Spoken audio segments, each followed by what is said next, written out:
anything during the night. And the wine and the beer was a bit off, so it's kind of kept you a little bit grumpy. But okay, so as that happens, we shall move on. You wake up in the morning and you come down to breakfast, to the main kind of room that you were in last night. The fire is still going, smouldering a little bit in there, but there's a barman, a little stable hand kind of poking it, trying to get it going, throwing some wood on it. Already down in the room is Lady Isolde and her two travel companions, the big, strong, standing up lady and her kind of meek-looking handmaiden. There, Gustav is obviously there as well. He's looking very flustered, running around, kind of trying to direct a few of the younger younger staff members of his nice little inn, trying to get them to kind of fix and tidy up everything that you happened to destroy last night in fire and brimstone. But he comes over bustling to you. Oh, good morning, good morning, good morning. I'm sorry, I'm very busy, but do know that I will get you some food and some drink and things, and do just sit down and just don't bother me too much. I'm going to be busy fixing this horrendous mess. I do much appreciate what you did, but I do have to fix. Bene, the best breakfast you have? Yes, I will certainly do that. I will bring out some meats and some breads and some cheeses and how about some wine? There's always something good wine in the morning. We'll get you going. Yes. This is on the house? On the house? What do you mean on the house? I'm not paying. Yes, I think it's called a continental breakfast. Is that not customary at this coaching inn? Well, I have to make money somehow, and you have destroyed this place. I gave you cheap food last night and cheap drink last night, and I gave you cheap food. Francesco already tossed you some silver shillings for the trouble, I believe. What, you're trying to extort us? I'm just trying to run an honest business here. And we killed a demon. I know you did, but the fact that you also broke some tables and you threw somebody out of the window. And you could have lost your life.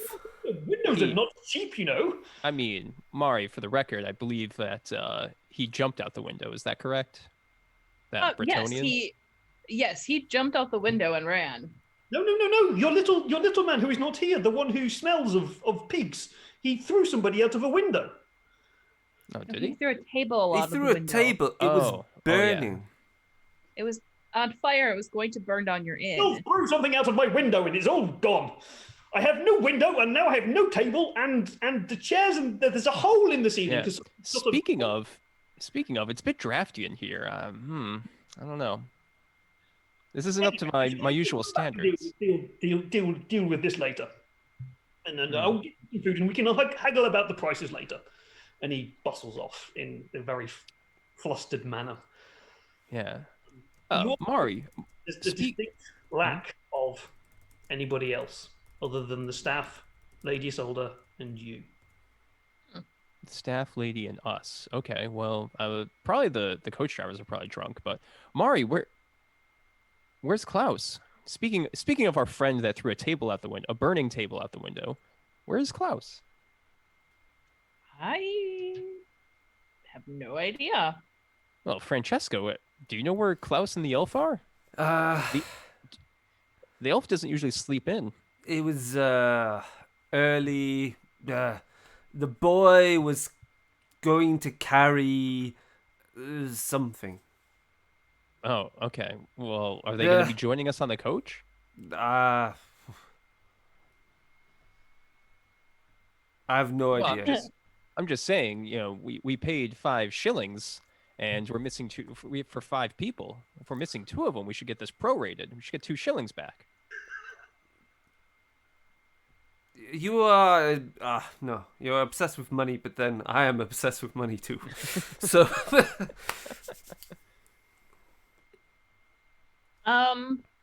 or we could use those 2 shillings to send a coach back for them. That's right. That's a good idea, Mari. We can We can have the tickets saved for them for Yep. a future coach. Yep. So they can meet us next adventure. In Altdorf. Great. Good thinking, Mari. Well, I'm just gonna wait for this cheese and morning wine. Probably cleaner than the water, to be fair. So It is. Yeah. okay. So after like 10, 15 minutes, we're kind of sitting around talking about the fun and comedy of last night and the joy of watching Klaus actually be quite useful at throwing things out of windows. Gustav comes bumbling back in with a massive platter of food for you, all kinds of unidentifiable meats. Cooked, some are cooked, some are raw, some look like they've been attempted to be cooked. A big slab of some kind of meat put on top of another one that looks possibly slightly green. He's just basically put all his food out for you, just to try and placate you a little bit. There's some bread on there. The bread is not moldy. It might be stale though.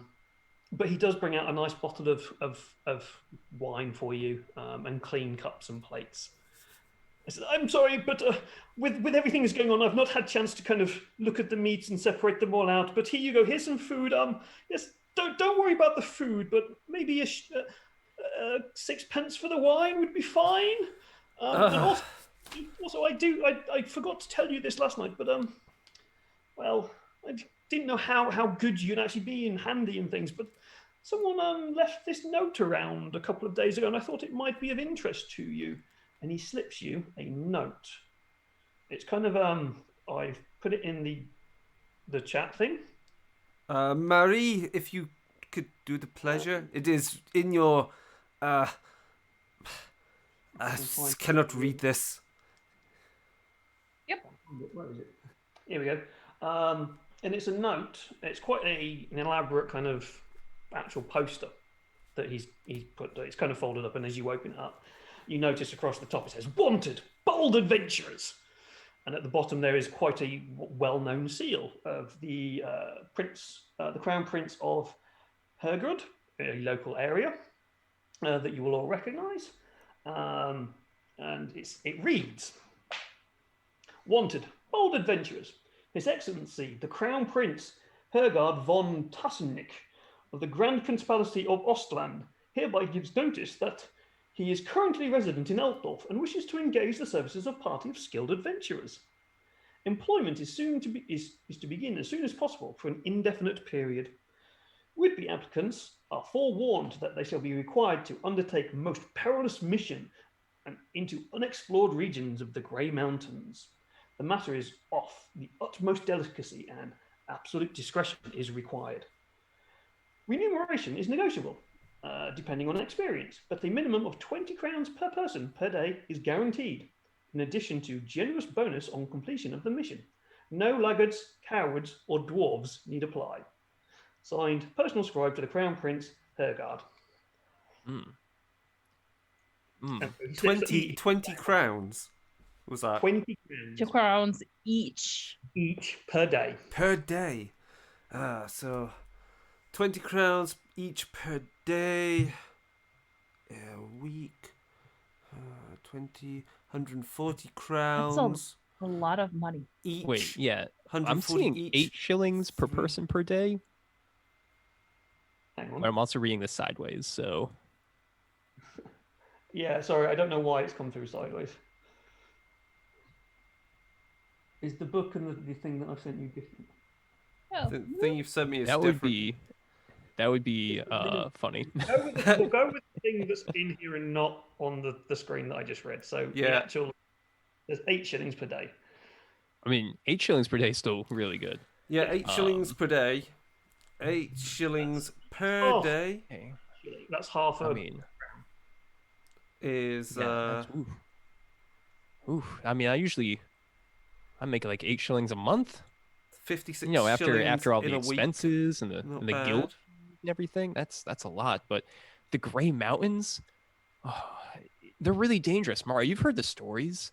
There's all sorts of things up there: greenskins, demons, and then long ago, you might have heard the stories of the the great enchanter, Drakenfels. Who is this Drakenfels? You've never heard of Drakenfels? No. Oh, he was such an evil sorcerer, a necromancer of ill repute. He would go he would raid both the Empire and Bretonia. He would destroy entire villages at his leisure. He would torture nobles and commoners alike. He's a brutal individual, and he always wore a mask to hide what was, I can only assume, a hideous face, mutated by the ruinous powers. But they say he strove and wished to become a god himself. But luckily, the god Sigmar defeated him. There's a great play about it a couple years ago. I'm surprised you didn't hear about it, Francesco. It was Cirque. Your plays are nothing compared to the opera of Verezzo. Anyway, I always thought those were just children's stories to make children behave and not go wandering off alone into the woods. Mari, I've told you. I told you last night. I've seen things out in those woods. Things that would just make your blood curdle. I've seen the tufts of the hair of beastmen. I've heard the howls in the distance. I've heard the gibbering of the mutants in the bushes. Oh, it's out there, Mari, and we should be scared of it. As you're having we can be scared, but also still get paid. as you're having this conversation, you hear in the background Lady Isolde pop calling for Gustav. Gustav! Where are the coachmen? We should be leaving soon. There are no coachmen. I'm going to miss the coach. Are we going to get a trip to Altdorf, or what's going on? Where are these laggards and these coachmen? I don't want to sit in this disreputable inn that was a nice place yesterday, and then these people came in and ruined it. I want to know where they are. I want to be on my way, away from these people. Gustav comes running over and quietly whispers to her, they're on the same couch as you. They're going to have to be traveling with you. Is the bird around? The bird is gone. Oh, I hope it's gone. Oh, There was an ill wind about that bird's flight. Blackie is gone. I was going to try to convince it to poop on her. Oh, that's a good plan. But yes, he's also very apologetic and he will go off and he's very apologetic and he'll go find out where the coachmen are. And he disappears out the back, and then you hear some kind of rather upset groans coming from further into the pub, kind of from the servants' quarters, as you hear him screaming and kicking things to try and possibly wake them up. No, well, it seems like he's doing a good job. Francesco, would you like some wine?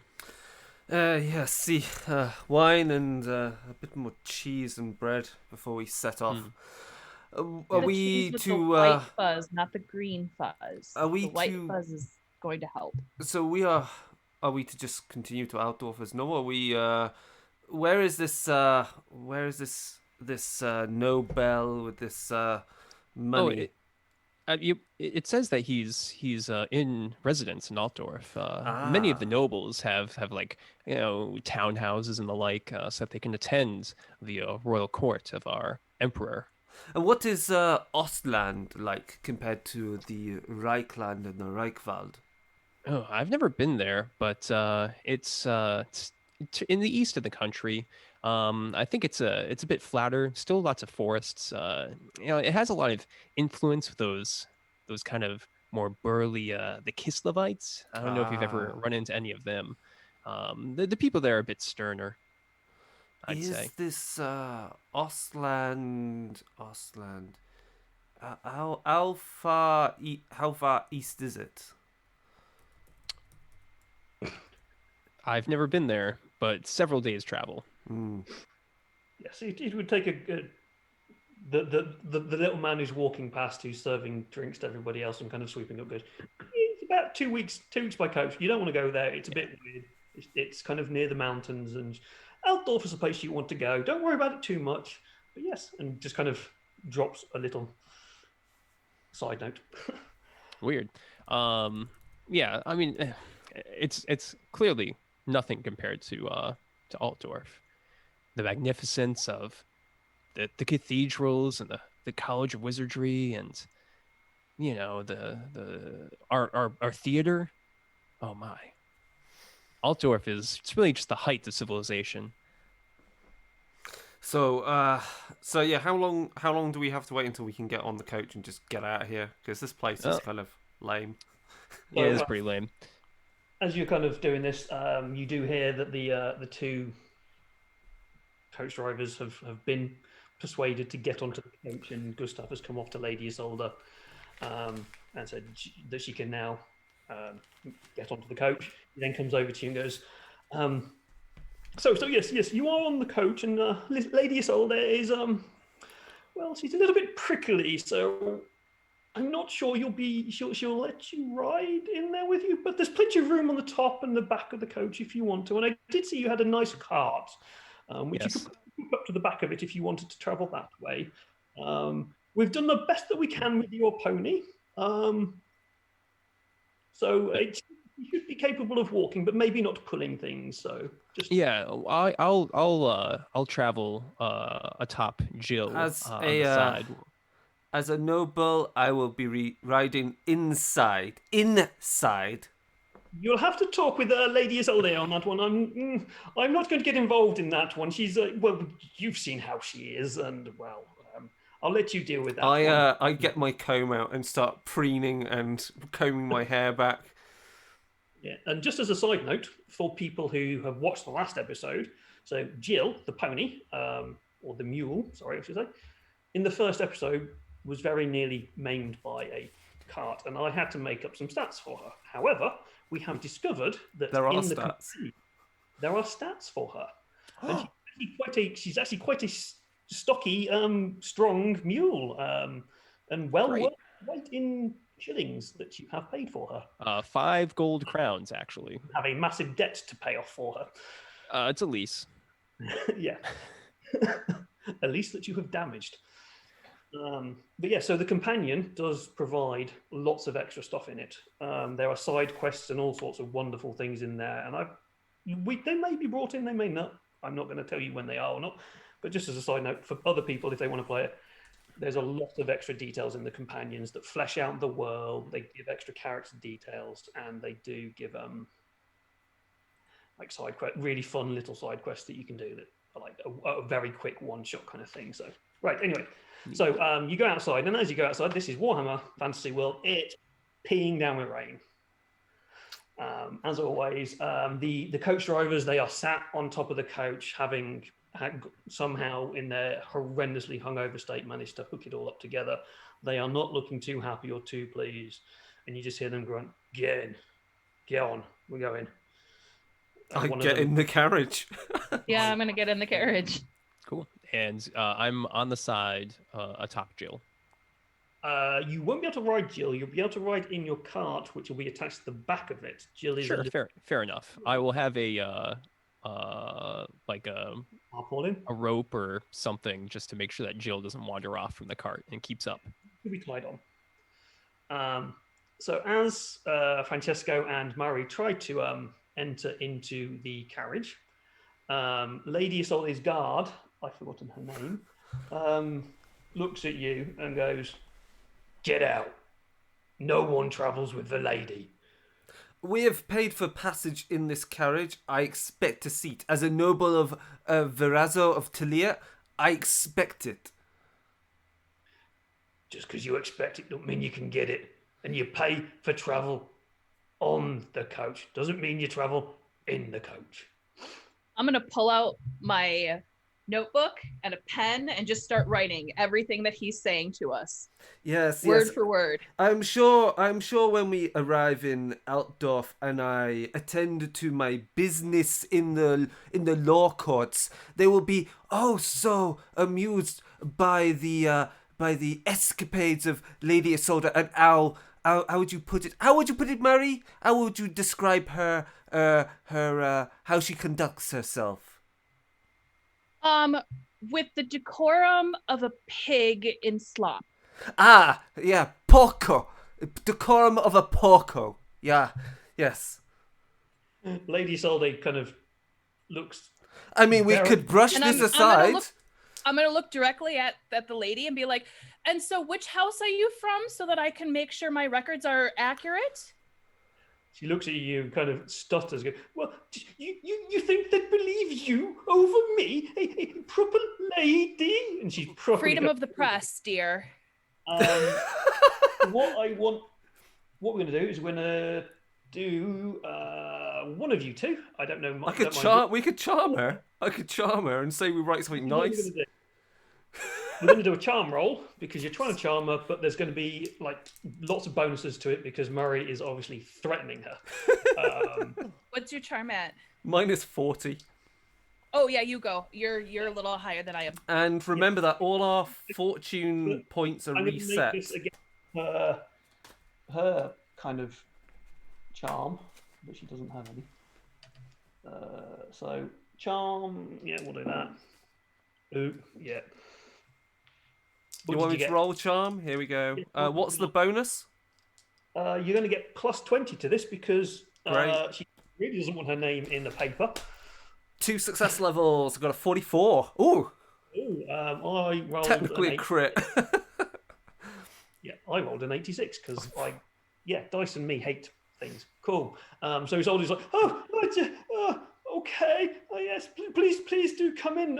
I will happily regale you with stories of how great my family is and how great our business is and how great I am and our deeds. And she just goes on the proclamation of how great she is. Yes, it sounds. There's not room within here to fit 5 of you. It's only a 4-person coach. So she turns around to her servant. Jana, you go sit on the roof with the I don't know. There's a couple more of you. Maybe you go sit with those other people up. Servant just kind of looks resigned, just like nods. I will invite this servant to ride on the cart with me. But it is pissing it down, and yeah. So you are now in the car, and Lady Soddy's guard kind of bangs on the side of the thing. Drivers, let's be having you. Let's be going. We're late. It's your drunken fault. And you hear this kind of, and then a crack of the whips, and it starts moving off. And that is technically where the first session is meant to end, and you'd get points for it. But because you did manage to convince Isolde to let you in, you are all going to get 5 extra XP. Yay! Wow. So that is where the first part of this is meant to finish. We didn't get there last week, so hence I'm going to give you the XP now. Because we got like 50 XP last session, didn't we? 45. Quite a lot last session, so Yeah. because you defeated a demon. Ooh. Right. So for most of the journey, it's relatively uneventful. It's just wet. It's bumpy. You're beginning to tell the age of the car, of the carriage that you're on. There's a little bit of leakage coming through the roof, dripping down into the floor. Every time there's a drip in a different place, Lady Isolde's kind of moving around, trying not to get her petticoats all kind of damp. She mutters about the dust and tells you stories of her family and how they made their fortune. And it's all very bland and boring, and you kind of drift off and don't really care. It's a story you've heard millions of times from millions of nobles as they're trying to aggrandize themselves. Probably from Francesco a few times as well. But as you're going along, after a couple of hours, you come to a bend in the road. The drivers have just been you've heard them muttering to themselves, muttering about hangovers, headaches, and things. Suddenly you just hear them go, "Oh my God, what the hell is that?" As they come around and pull the carriage to a halt. Gertrude, as you are kind of probably the most likely to see, coming around the corner, you see in the middle of the road, kind of maybe 30, 40 meters in front of you around the corner, something hunched over in a kind of big cloak. It's got a hood up, looking over what possibly looks like a corpse to you. And as the coachman scream, "Oh my god!" it kind of jumps up, turns its face around, and you see in this deep dark hood that it's holding a human hand in its mouth. And it's slathering, and you can see green, glowing fluid coming from its eyes. It drops out of its mouth the human hand and charges towards the carriage. Oh, that sounds like it's infectious. By Sigma! It's a mutant! It's a mutant! As it gets closer, I'm going to send you something straight to Mike. If I can actually find you in here. Where are you? Where are you? Yeah, carry on talking, but Mike, I'm going to send you something personally. Okay.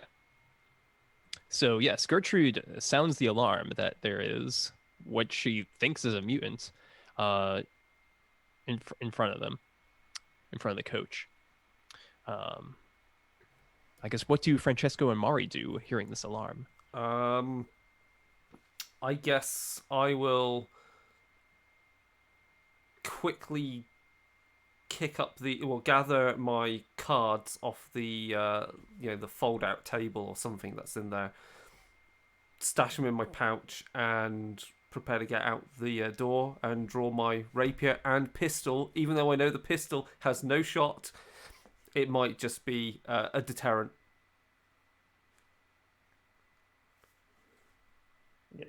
So as you kind of getting ready for all this and it's running towards you, suddenly Gertrude has this kind of tinkling in her brain, and it jumps towards the horses of the carriage.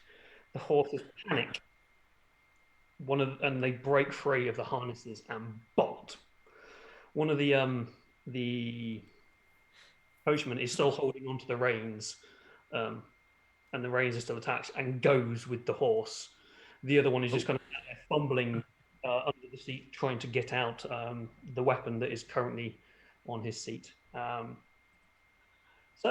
we might just want to pause from it because I think we're having a little issue with OBS at my end for some reason. Still live. Is it still? Are we still live? It looks like we're frozen. Nope, there we are. You're moving. Yeah, we're moving. Okay. Cool. Okay. Everyone just held still for just the perfect We're amount all of time.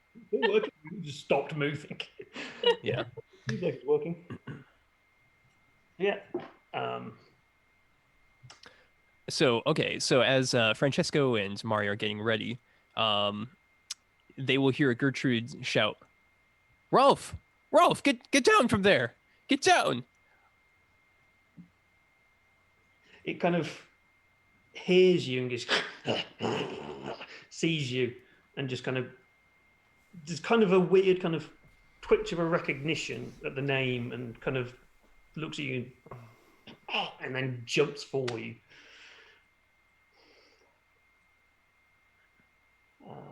Are you two? So at this point, are Francesco and Mary getting out of the cart? Yes. Cool. We shall do some initiative. So it is. Where are my stats for him? There we go. Okay. So what is everybody's initiative? 27. 27. 38. I can't remember. Is it I or INT? I. I. Okay, 25. Okay. So no, we have now gone offline. Oh. Uh-oh. What's going on there? It says it's still streaming here. No, it's showing it's streaming on my end too, on the mod side. It says browser has encountered an error on my side. This could be my internet. Looks okay to me. Okay, Yeah. it's just I'm going to close it down on my end. There we go. Right, cool. Okay, Yep. I'm going to stop watching myself because that's just weird. Um, cool. Okay. So as Rolf comes running towards Gertrude, Francesca, you open the door. I will let you do a weapon skill check to see if the door opens into Rolf's face, because I think this will be funny. So you just want me to just do a basic weapon skill check? Basic weapon skill check. It's a door. There's no skill. Improvised weapon. It's not even a basic weapon. It's just using my pure weapon skill of 41. Yeah. I get a 44. So no. No, and Rolf is quick enough, and the door is high enough. They ducks underneath the door.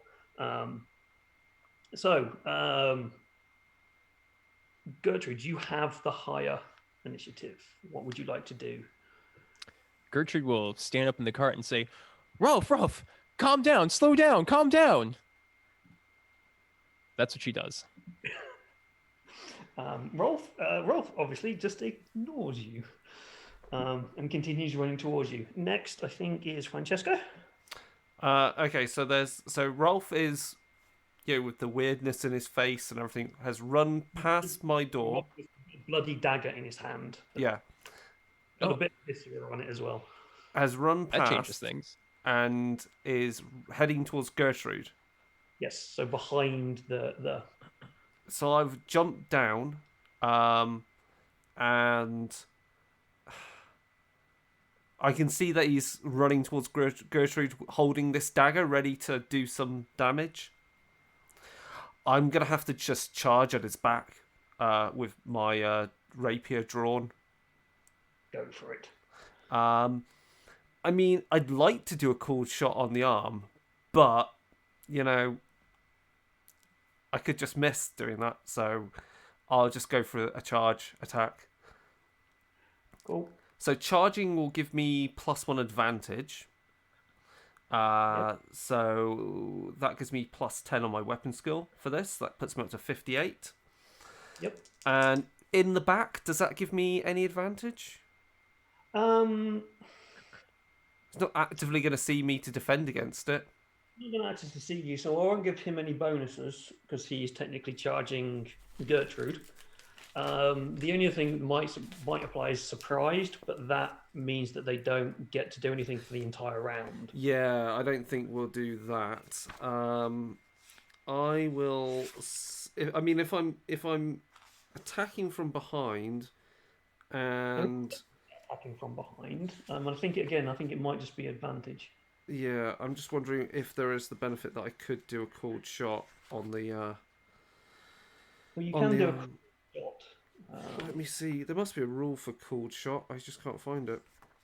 It doesn't matter. I'll just roll to hit as always. Yeah. Okay. I get a. So what did you say? I got +1 on the advantage and what? Another +10. Another plus advantage for rear attack. I'll say you've got an advantage for attacking from behind as well. Okay, cool. So I hit with no extra success levels, so I just get a basic hit. I rolled a 63.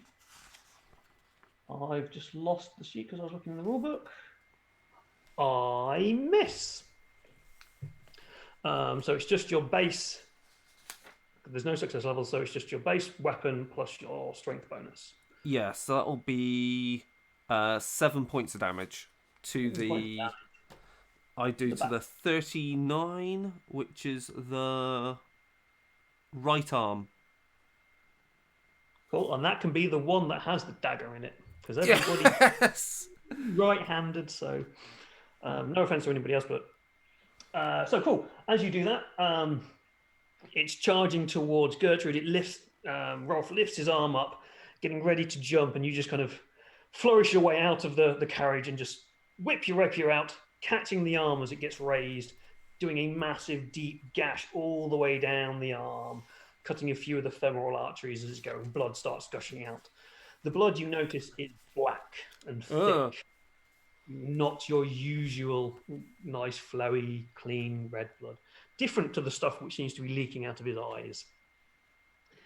And Rolf screams in agony and pain as his hand just kind of drops and goes completely limp, and he just almost stumbles to the ground. Murray, how are you going to react? Does he drop the knife? He has dropped the knife. I'm going to pick it up and stab him with it. You're still in the coach. So Oh, I'm going to get out of the coach. I'll let you stab him. The knife. I'll let you stab. And because he is quite now bleeding profusely from a really, really bad wound, I will give you advantage as well.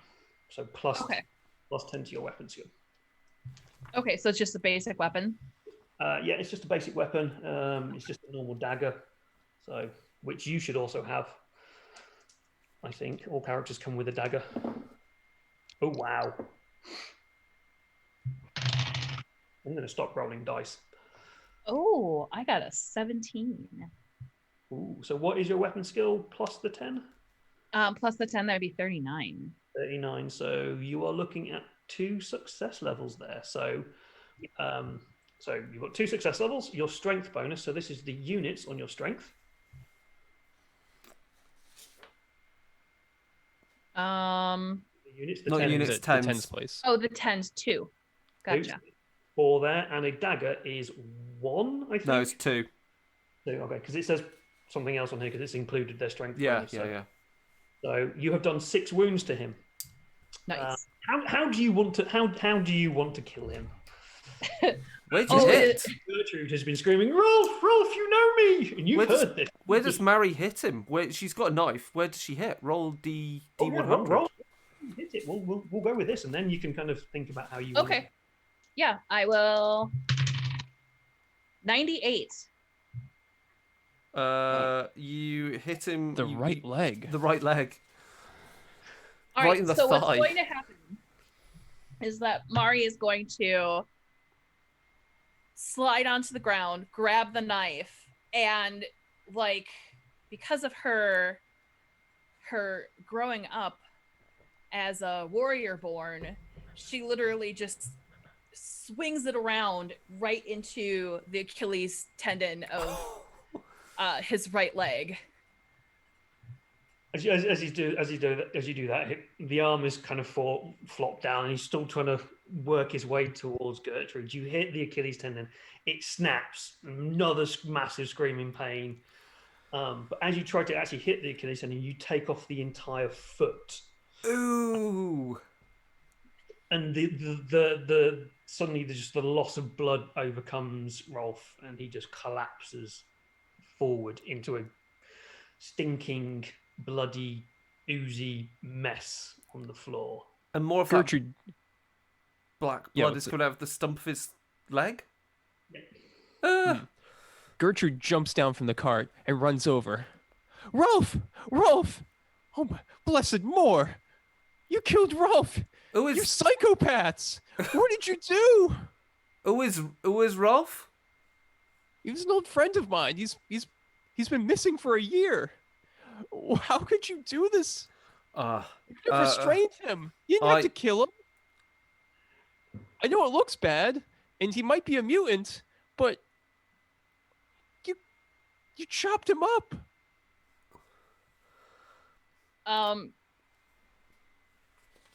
So Gertrude, he was coming after you and not to give you a hug. No, I know. I understand that. I see the knife. Mari, I thought you were a writer, not a murderer. You murdered Rolf. We could have stopped him. We could have restrained him. We could have found out what happened to him. And now he's dead. Here on the highway. We can In bury a muddy him. swale. Francesco's going to walk over to the body and roll it over with his boot, kick the body over to look at the face, look at how hideously deformed or weird he is. You want to see a picture of how nasty he looks? Yeah. Yes. Yes. Right. And we will describe it to the listeners that they... Yeah, let me just kind of send it to you then. Yeah. So as you tip it over, you kind of hear, it's a little bit squelchy. Yeah. a little bit rotten. The hair is matted. There's still kind of the green blood going, kind of green ooze coming out of his face. He's glowing. There appears to be Glowing? That doesn't sound good. there appears to be bits of flesh hanging from its teeth. Blood. Okay, that makes sense. Well, He was doing some Oh, yeah. cannibalism. We should probably take a look at that corpse over there as well. And we should go find the coachman who ran off. Yeah. Hopefully he's okay. Oh, no. Jeez, Rolf. You're not going to get into the Garden of Moor looking like this. Oh, you only sent that to. I sent that to the wrong group. Sorry. There you go. Everybody can now see the wonders of Oh, Ralph. he's Oh, looking man. Oh. rather pockmarked and decaying. I think Ralph died quite some time ago. Yeah. Ooh. I Yeah, that's not a will. good look. Missing fingers. Like, it's missing part of his thumb. So, Gertrude, he died a long time ago before this body was murdered. Yeah, it seems as though the Rolf I knew succumbed some time ago. But still, maybe we could have found something out. You both acted too quick. I know, Francesco, you're a duelist, and He is clearly, how you say, diseased, mad with yeah, plague. don't touch that glowing stuff. I've heard I make stories. a point of wiping my rapier on whatever clean part of the cloth on that body. I just Yep. wipe the blade on there, and Same with then the dagger. I'll say a blessing to Moore as well. More T benedicia, and then step away. You also realise that there's probably no point in trying to rifle through the body or the cloth and I'm stuff rotting away, and you don't really want to touch it. So, Yeah. but as you were doing this, obviously there's the dead body that it was munching on, its snack that it had. Isolde is, you can hear Isolde kind of arguing with guard and saying, "Why did you not get out there? Why did you not go and help?" But I thought you wanted me to stay in here and protect you. So you go outside and fight. And there's a little bit of a kerfuffle there. There's still one coachman. He's kind of in now mild shock, wondering where his friend has gone, and the horses have obviously bolted. And I don't know what Jenna's doing. I think she's probably just cowering under a tarpaulin on the coach. Probably. Makes Jill? sense. How's Jill at all this? The mule probably doesn't care. The mule's just standing there. He's just there. Or she's just there. Yeah. Gertrude will look for any kind of any memento or heirloom or anything like that Rolf might have on them to prove that they were I'll found. offer the dagger. Yeah, I guess. I mean, The cloak around a little bit, not wanting to touch the body. There's nothing. There's absolutely nothing on. so we have the knife then. Is this a knife that Rolf might have had years ago? It looks very rusty, not very sharp, very kind of bloodstained, very cheap, possibly more like a kind of a found piece of metal that is just used as an improvised weapon than any kind of proper. Bizarre. Mari, what do you think happened here? I mean, you've heard the stories of these mutations, people can hide them for years. I used to know Rolf when we were both young, and he never showed any signs, but sometimes they hide it away and just keeps growing and changing over time, and so they lose their minds and run off into the woods. Chances are when he left, at some point, either right before or right after is when this probably happened. And he's just been wandering for a while, because you're not that close to home, are you? I don't know where Gertrude grew up. It's probably around Altdorf. She's a burger of sorts, so Yeah. Okay. This is we're a bit north of where we grew up originally. So it's not unfathomable that he would be up here.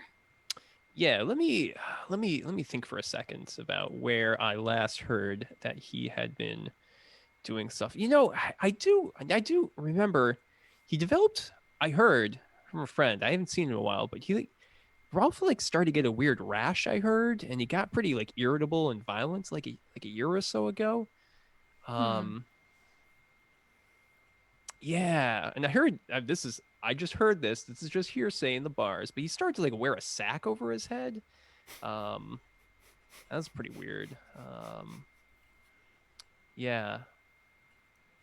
He got into a couple of trouble with with the law, City Watch a few times. I think he got arrested as well. I mean, I haven't seen Rolf in a while. I just kind of heard it, when I was in town. Was hanging he around wandering Altdorf. out and at the after dark or anything? What do you mean? Like, was he out in the woods at night when he probably shouldn't have been? I think he was in jail or something, and then I heard he escaped and he just vanished at that point. No one heard anything from him until right now. We found him, and You're having this in spite of his melting, oozing face, I could recognize Rolf anywhere. just to it's wonderful to have these conversations, but we need to move on a little bit. Well, Gertrude and Murray are having this flashback. What is Francesco doing? He's going to go investigate the other body, and as he walks past the carriage, he's going to suggest to Lady Isolde's guard that it might be prudent to find some oil from a lantern, because because of the state of Ralph, that mostly the best thing to do for his body is to immolate it. It's not the type of thing you want to just leave around or bury. Mortified that you've suggested this, and she goes a very, very pale of shade. I've seen this in the cities before, where they are they have the flux. We must cleanse the body and. Yes. God, go find some oil and help dispose of this horrendous. I'm all a cum. And she kind of gets a fan out and starts. Oh my gosh! Facing back. All right. As Gertrude and I are having a discussion, I'm going to also walk closer to the driver, who's kind of shocked, and just kind of slap him across the face as we're casually having this conversation. He just kind of and then just empties his gut up with more, and it's very liquidy. It's all the alcohol coming up from us. Oh gosh, yeah. Is that shock or just too much drink? Hey, where did your friend, your fellow coachman, run off to? Where did his horse go? What direction? I didn't see. We'll deal with that in a second. But Francesca, get up to the other body. Do you want me to roll from behind you? Oh, sorry about that. That was quite loud. Do you want me to roll my perception? No. It's actually quite obvious. It's a human body. It's missing a hand. There are teeth marks on it around the face. But it's quite clearly a coachman. It is not the coachman, obviously, who has just disappeared. It is another coachman, and they are wearing the livery of the Four Seasons company. Is that the one that ran over? That's right, the Four Seasons company. Hey! My arch nemesis. Yeah, but he's also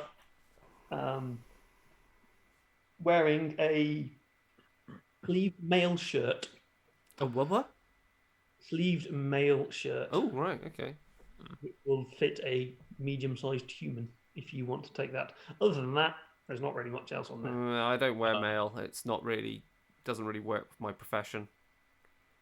Well, if no one else is gonna take it, go ahead. I'll wait for Gertrude.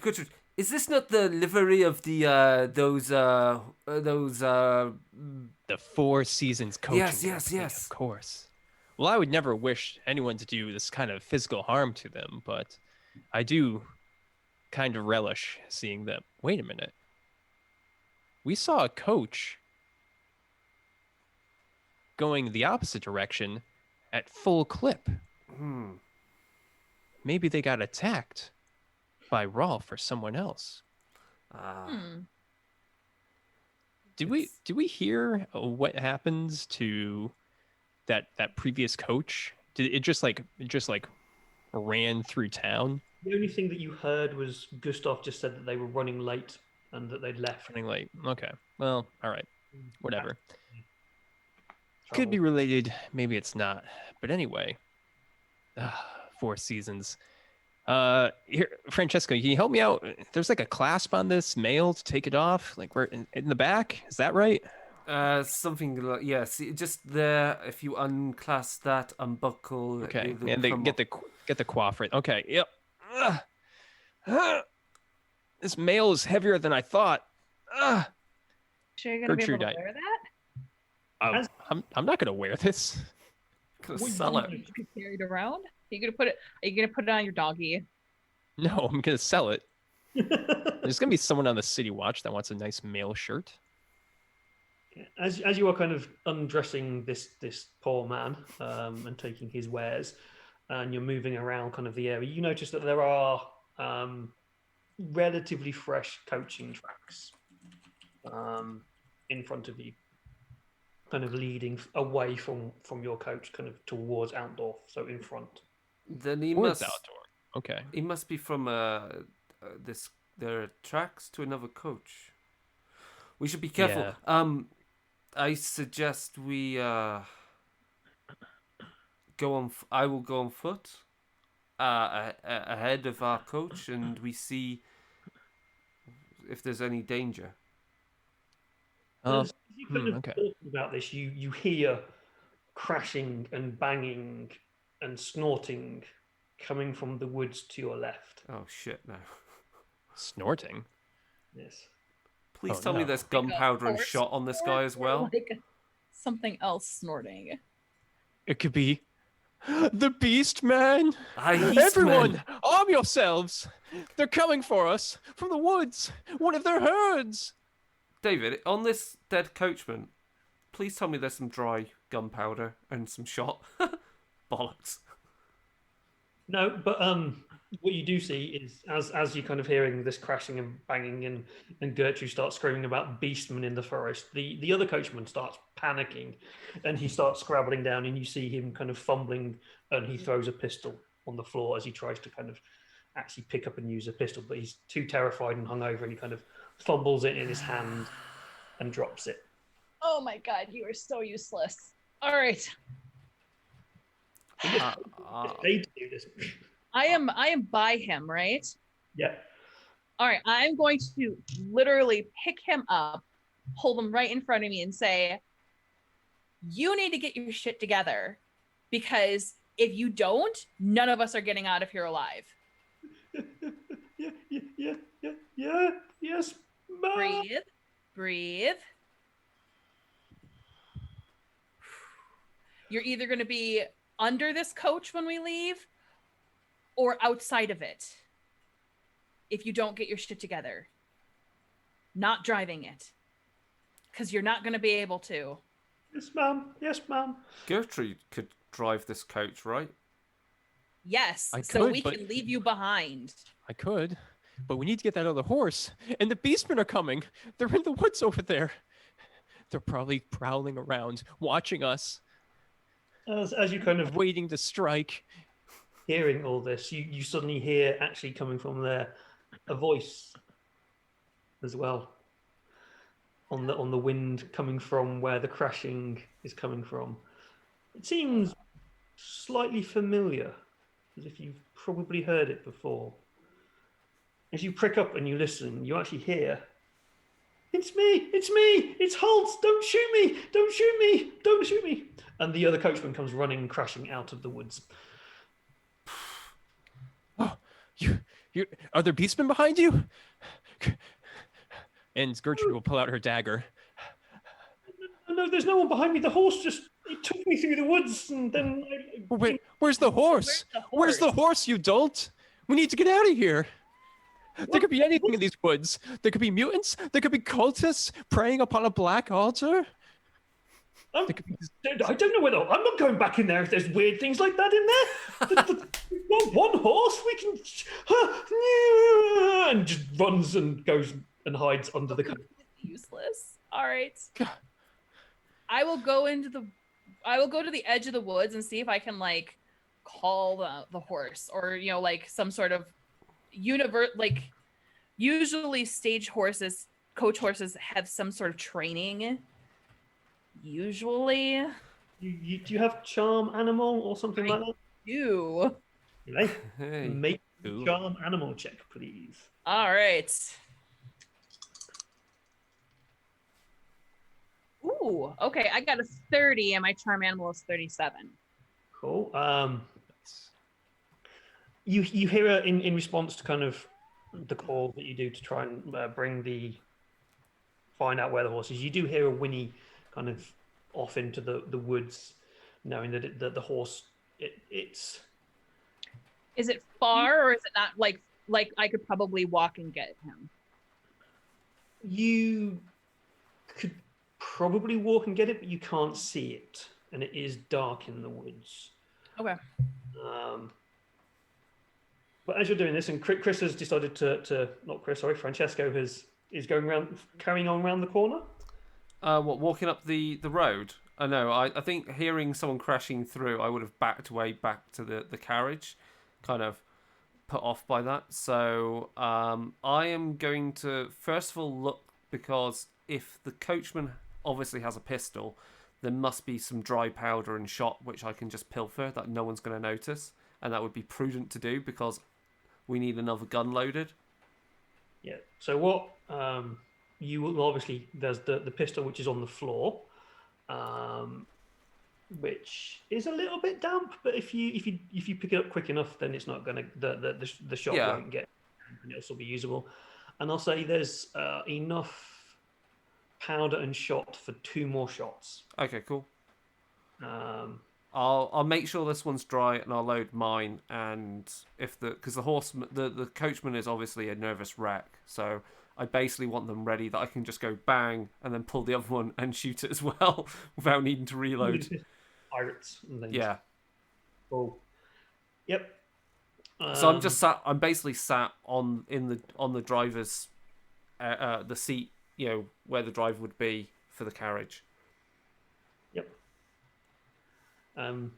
This as kind of Lady Solder hears Mary calling for the horses, and having heard kind of like the kerfuffle that's going on outside, she kind of puts her head outside and goes, "Well, if that one's eating that one, and there was another coach, and that's the coach driver, maybe there's another coach around the corner. Maybe you should go and check that the coach and that there's other people, because I don't want to be stuck here. Please go check." No, none of us do. None of us do. We need to get that horse back.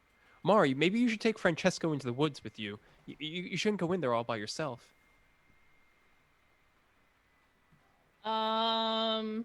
We need a light or a lantern. Oh wait, I have one, I think. Hold on a second. Let me look. Do I have a lantern? I do. I have a lantern and lamp oil. Excellent. Awesome. Yes. So I'm going to get that together. So you were a little bit annoyed, going, "I could have used that to burn the body, and you hid it from me." Kind of. As she's rifling through everybody's luggage at the moment to try and find lamp oil.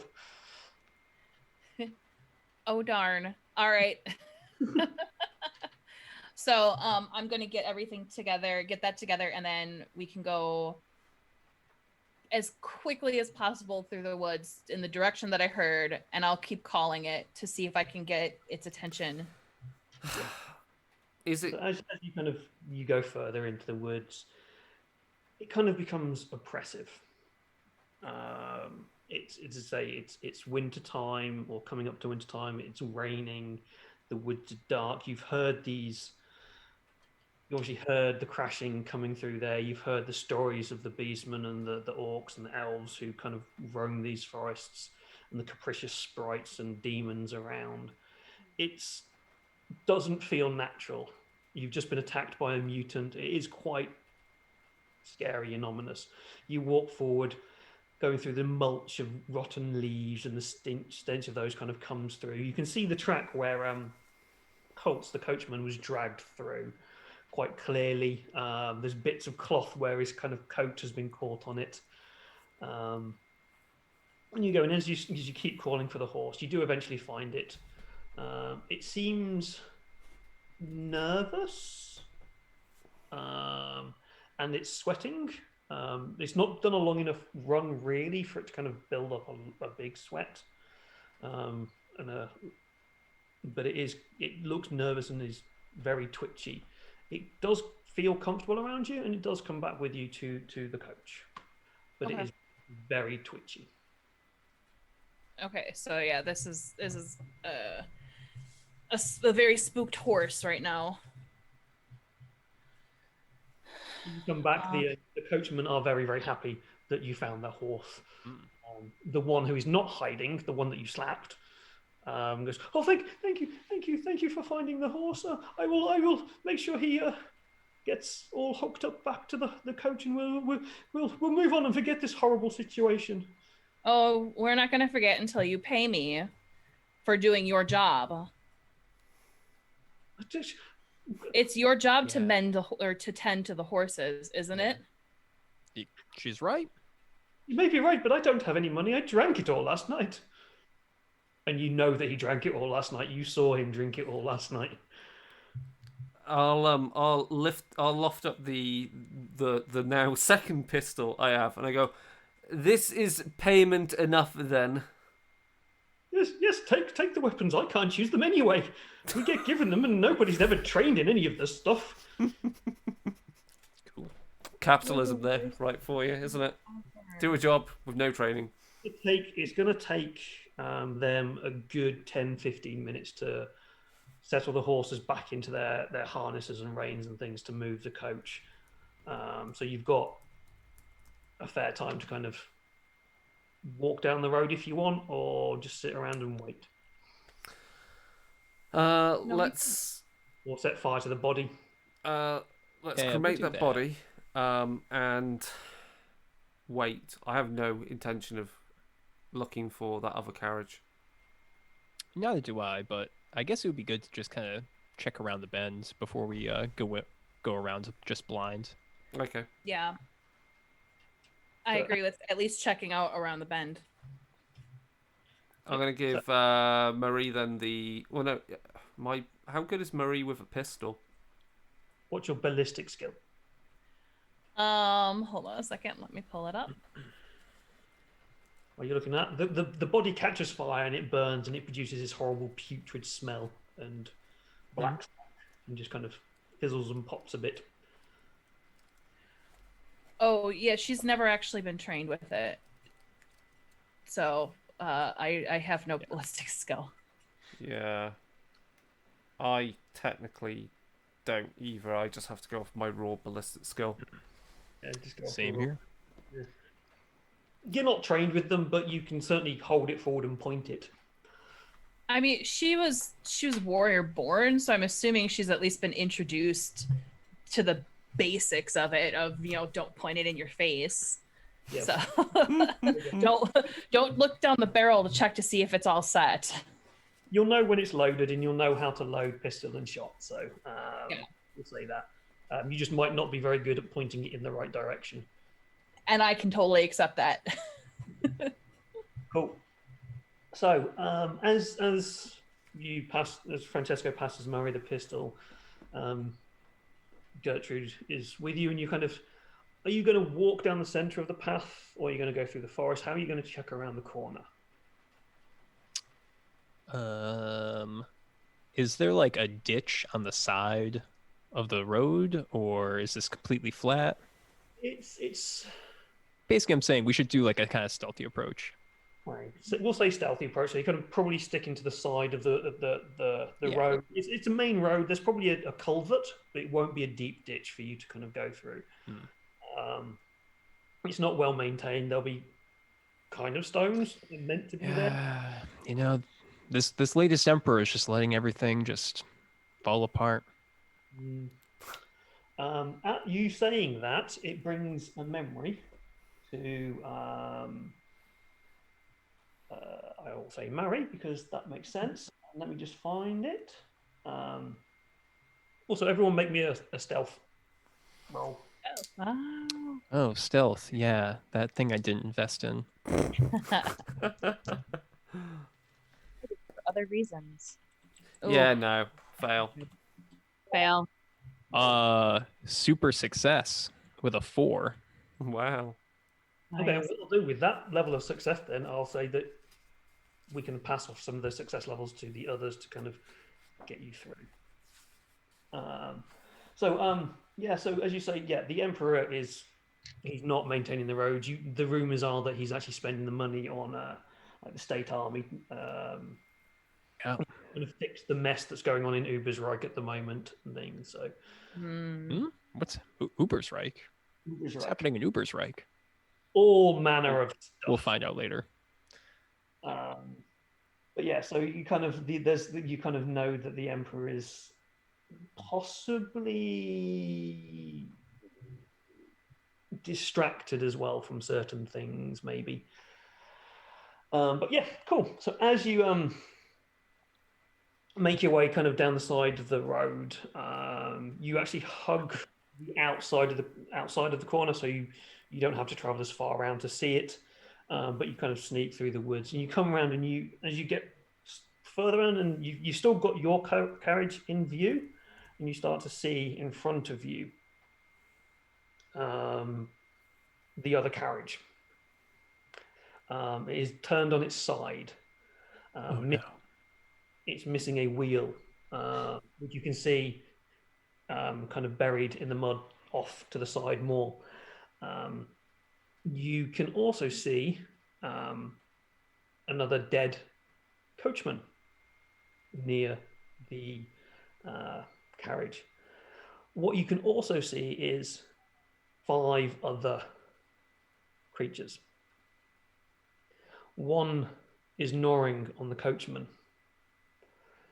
One is tending to the wounds of another person. One is rifling through the coach itself. And there's a further one stood at the back, kind of just watching what's going on. As you kind of look at them closer, you notice that they're not quite human. The one who is eating or playing with the dead body seems to have a dog-like head. My God. The one who is working on the injured one seems to have a very, very small head. The one on the floor seems to have almost scaly-like skin. The one at the back is really tall. Let me just find the descriptions of them. I've lost them now. Are these yeast men? I think they are beastmen, or some sort of mutants. I mean, the beastmen and the mutants frequently associate with each other out in the woods. Maybe they breed with each other. I don't know. Yeah. Oh, got it slightly wrong, but whatever. One of them appears to have a horn growing out the side of its head. Yeah. Bizarre. None of them have noticed you. They seem to be too kind of engrossed in the carnage that they've caused, and things. So there's 5 of them? Is that what we said? 5. And 3 of us. Well, we can get that guard back at the carriage, and well, I don't think the coachmen are going to be of much use. But that's No. at least 4 on 5. We could also just turn the coach around and run away. We could seek another path to Altdorf. They do appear to be, even though that one is specifically being worked on, they are all carrying injuries of some kind. They are all bleeding from cuts and what could be from a distance gunshot wounds as well. A good point is like if they're as necrotic as Ralph, they mostly, fall apart easily. Maybe they're as gooey and as decayed as your friend. They would not suffer a good fight so easily. Yes. I'm not much of a fighter, but I think if the three of us can get that bodyguard on our side, we take them by surprise, I think we would be able to. I think we have the do this. surprise now. Now. If we see them, we have a good chance with the pistols. If we take the surprise, aim our shot well, and morti benedica, we hit them square in the head. Well, as Handrich says, no risk, no reward. All right, Yes. Francesco, I'm in. So I suggest. So he's gonna start. Francesco's gonna get his pistol ready in his right hand, his good hand, and just aim it on the rise of the ditch. And I suggest Murray does the same. And I'm gonna go for the one that's one of the closest ones.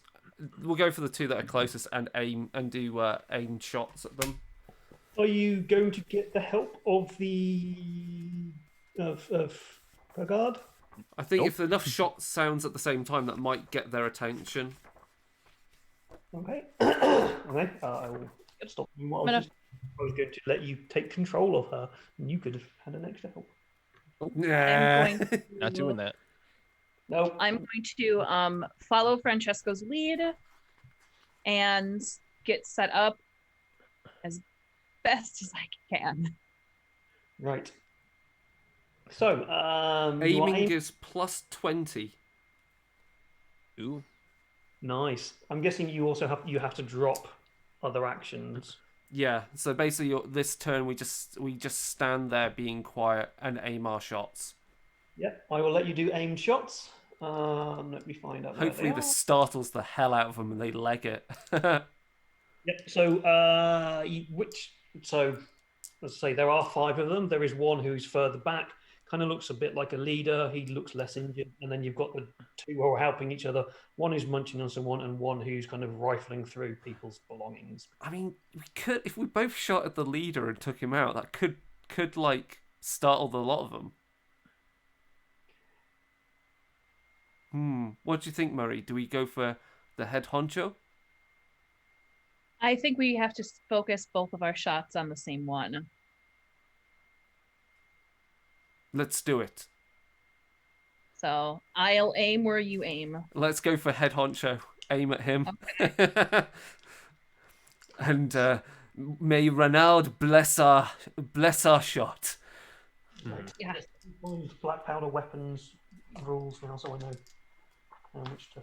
You just roll to hit. There's no opposed. No, I know that, but I'm talking about the damage that they're going to cause. Lots. Yeah, I know. This is what scares me. He's gonna be a miss. Yeah, there's going to be holes in him, I think. Where would weapons be? Black powder weapon. Pistol does plus 8 damage. It's a straight. Sweet. Oh no, because it would also be plus success levels as well, wouldn't it? Yep. And you've got plus 20 because you're aiming, so hopefully. And So would I just use my base weapon skill then? your base ballistic skill. BS. And Oh, the BS. other Okay. the other It's cool all thing BS. This you get a weapon, you get a black powder, and it's all just BS. and the on other both. thing is the targets, even if they're not hit, have to pass an average cool check or else become broken because black powder weapons are scary. So this will shit them up. Right. Yep. And remember, you've got fortune and resolve, so it might be fortune. You might want to go, screw it, and You've all got your fortune back. Yeah. Because so please do use it if you need to. okay. Here we go. So plus 20 on this gives me a total of 50. So Ooh, I hope I hit. I got 29 or 49 for my total. So let's see here. What way Chris is, I think this is going to be pretty nasty. I got a 7. Okay, I am going to use my fortune to reroll. Yeah, I'll let you do that. I'm Or gonna can roll I to see where something else? I'm gonna What roll I'm to see gonna where I say- hit. No, Oh, I roll a 59, so rolled a 59, so yeah. As technically you have, so I'm gonna use GM's power here, but for people who want to know kind of how the game works, what is actually happening here is the Chris and Crystal actually have, we're going in order of initiative, and they are doing a surprised attack on these beastmen. So a surprise attack means that you get an extra round without your opponent attacking.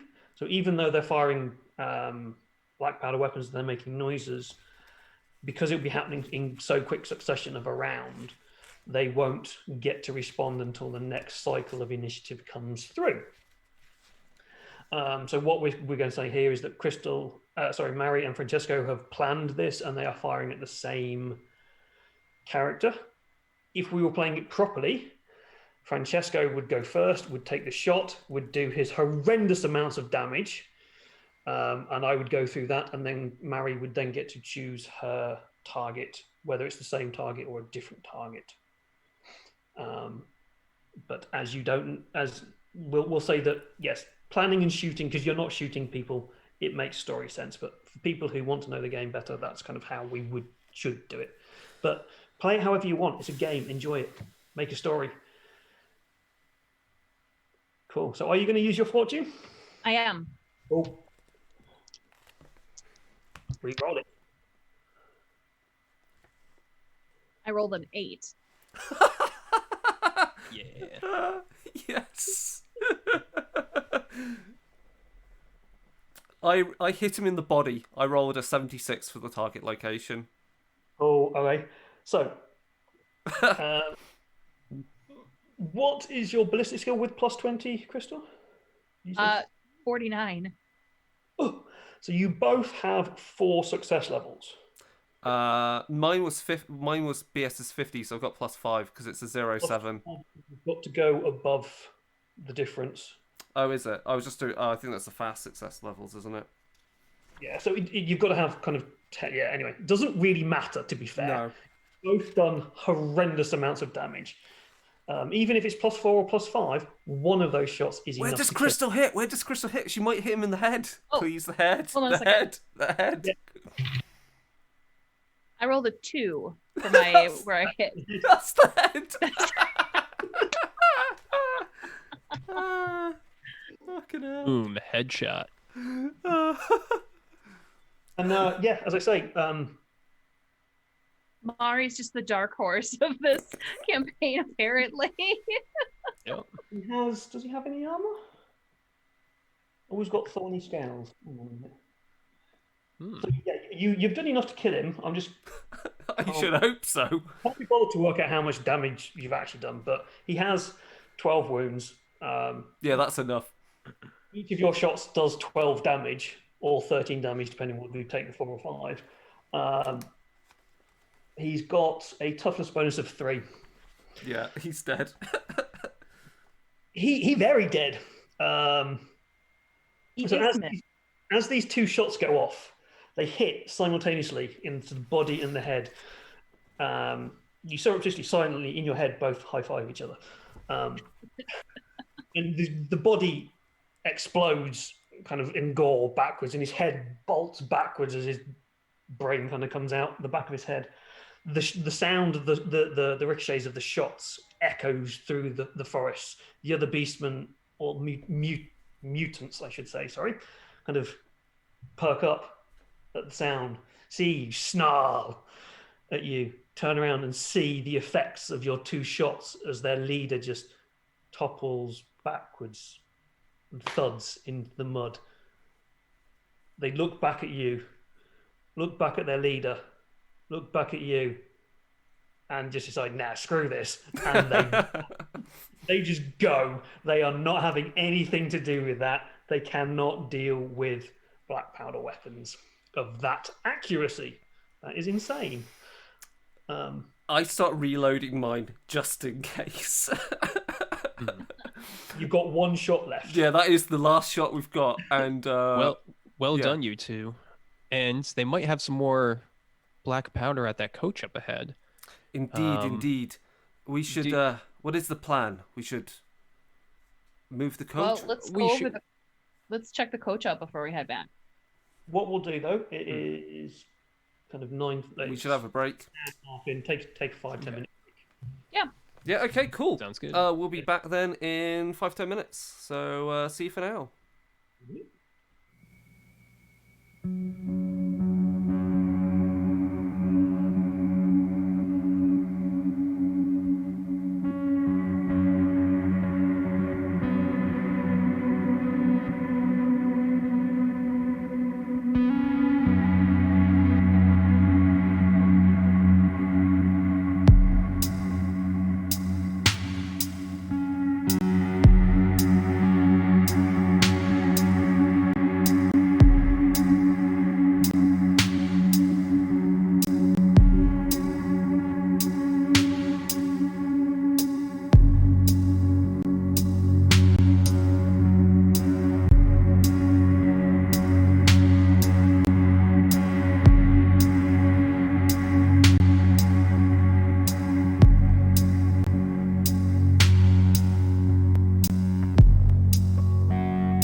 And we're back. Cool. Yes. Okay. So, having finished with the murderizing and brutalizing and exploding of the mutant leader with your insane shooting abilities, I knew her name a minute ago. Marie. So not Mary, but Marie. The guard of Isolde. I just looked it up. She comes running around the corner going, "What was that? What's going on?" Looking ready for a fight. In These no two kind of manner whatsoever. Well, these two sharpshooters just took out a mutant over there and sent the rest of them packing. What? There was more mutants? Why didn't you tell me? We could have. I mean, Francesco here, and apparently Mari is some kind of a warrior poet of sorts. They didn't think they needed your help. I feel I don't know why she's changed accent from what she was talking earlier. She was very gruff and I should have come and helped you. I'm useful in a fight. I will go back and protect Lady Isolde in case they come back if they've scattered to the woods. Absolutely. Well, could you bring the could you have them bring the cart around the corner while you go back? I will go bring everything around. Great. We should all be in one group. Thanks. And she Okay. goes off and goes to fetch the other carriage in your cart and Jill and things. Great. Okay. Well, let's see what we can find at this other cart, and we'll Yep. also see what kind of things Gertrude can loot. Yeah, let's go pilfer the other cart before they come around the corner. I will note that technically by the rules, if you're not skilled in a particular ranged weapon, you're not allowed to use it. So because we don't have Oh, any really? advances in it, apparently. But I mean, even with what we rolled with like a -20, we would have still hit. So you You'll hit know, it in the combined. yeah. Plus it was 2 shots that hit and 1 in the head. So you know. Yeah, so you'd have been at -20, so that would have been your base because you were aiming. So you'd have Yeah. only 2 levels on each of them. So the amount of damage you would have done still is enough to have killed it. Yeah. But we'll keep that in Around. mind for future, because that's where I can't put advances yet into it because I'm not at that level of my career, but we'll see. Anyway, yeah. At some point later. Cool. Okay, so as you go off and you kind of get closer to the upturned wagon, you notice that there's clothes and like papers scattered around. There's a few more bodies kind of scattered around as well. The coachman who was being munched on by Dogface, you kind of get you look him over. He is also wearing a sleeved mail shirt.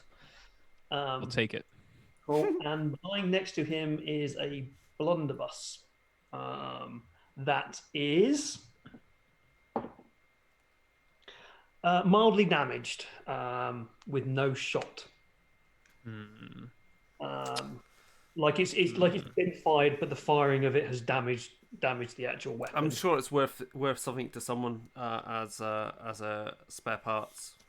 Yeah, I'll take this. Okay. As you pick that up as well, Gertrude, you notice the body of the remains of the body, shall we say, that Mary and Francesco shot. And you notice that there appears to be a coin bag. I was gonna say, is there coins anywhere? I noticed this, but they don't. Oh. Okay. So Gertrude will go over and with her little dagger cut the coin purse off. Okay. Stealthily. I'm gonna roll a stealth check on this to see if they hear the coins jingle. Yeah, go for it.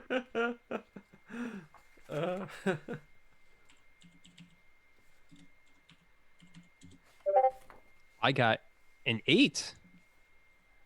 They do not hear the coins jingle. They don't hear nothing. How many coins do I get? Poking at the body, going, "Ooh, look at those holes. Look, I can put my hand through." Just so I know, how many coins are in the coin purse? You're gonna like this, and I think Francesco is not gonna like the Bretonian for not carrying enough. Oh In man. all of this, you have 2 gold coins, 3 silver shillings, Okay. 13 pennies. There is also a silver ring, which has a value that I'm not going to tell you. Nice. Silver locket that also has a value that I am not going to tell you. You will find those out if you try to flog them. Is he pilfering it stealthily? Do we notice? No, he rolled an 8 on the stealth check. You don't see Oh. something. He's literally, she's gone up there and going, "Look, I can put my hand through the body," and surreptitiously. Actually, the Bretonian had quite a lot of cash on him. Yeah. Yeah, I'm gonna look through the coach to see if there's any coin in it. I'm looking for shot and black powder. As you kind of go through the coach and the other dead bodies that are around, there appears to be no coin on any of the bodies, and there's no shot. They all the other dead bodies just appear to be kind of burghers and merchants and things of no real import. None of them seem important. As you are looking around, though, can you all make me a perception check, an average, so a +10 perception check. Oh yeah. I got a 20, so that's a I got 2 levels of success. I'm not paying attention. I got 1 success. Tell What me level I want to know your numbers. 20. 83. Okay, cool. Okay. So I'm just randomizing something at the moment. So actually, as Gertrude is kind of going around and she's going, "Look, magic trick, hand through the body, hand through the body." Oh, look, no, you didn't see that. Mary, you also notice kind of as you're kind of going through the coach that you pop your head back up again, kind of having a look around. You notice further off in the kind of towards on the edge of the road, kind of heading into the forest, there's another body lying face down in a robe, quite an expensive looking coat, and 2 crossbow bolts sticking out of its back. Ooh. Crossbow bolts. Weird. That's peculiar. All right. Not that Mari has there. told me about this yet. Mari, do you inform the rest of us of this? I'll say I'm heading over into the woods to go look at something real quick. Cool. So as you head over to the woods, yes, there's quite clearly an old, well, not an old body, a dead body. It is face down in the mud. I roll it over with my foot. To escape and get away and escape into the woods. What are you going to do? I roll it over with my foot. As you tip it over, the body just kind of flops over. The hood, it's got a hood up, and the hood kind of half covers the face, and there's mud covering the face as well. But underneath that mud, you kind of notice something familiar again about it. Something really quite scarily familiar, that you might actually know that face, and you've known it for a few days. and it's quite strange that there would be two of these people in this area. It looks like Francesco. What? As you look at the What? face, you also notice sticking out of the corner of the robe a piece of paper, damp and sodden in the. All right, I pull out the paper. Well, I am going to put this into the Discord chat, and I'll read out what it says. Okay. Let me just pop it into the chat. Make sure I get the right one. Otherwise, I'll send. Well, there are two pieces of paper that will come with it. So as you pull one out, another one comes with it. I just need to make sure that I've got all of them on. I don't know if I have actually. Should Chris and I be hearing this, or should we earmuffs until you're done reading it? I'm just going to make sure I've actually got all the pieces of paper. Okay. So This plot is thickening, though. Right? No, okay. So I need to give you two. You can listen if you want to, or you can not listen, and we can let Crystal decide. Oh, they're both In the chat. I will leave. Nice. I will leave them in the chat, and I'll give them at the end of the.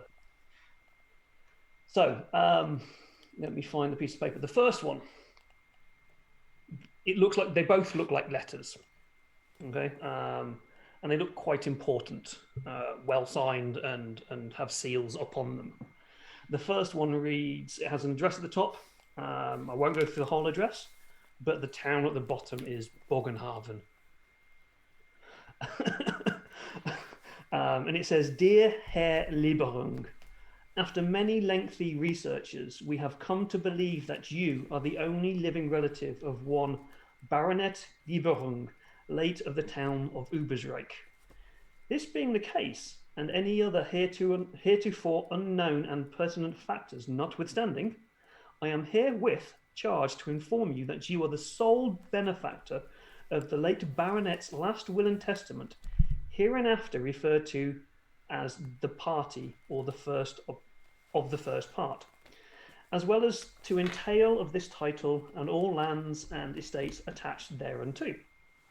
I, the undersigned, acting in capacity as legal executor of the aforementioned document of the party of the first part, do therefore urge you, this is very legal document wording, do therefore urge you to make your way with all convenient speed to my offices at the address subscribed to this letter. Thereupon, and upon your production of a signed and twofold witnessed affidavit confirming your identity as Castor Aloysius Lieberung, we shall be pleased to place into your hands the title deeds of the Lieberung Manor and all attached lands and estates, and bequeath sum of 20,000 gold crowns imperial. I remain your most humble and respectful servant, Dietrich Berl, KC LLB Alt. Signed on the 10th day of Nachhexen in the 2512th year of the Empire.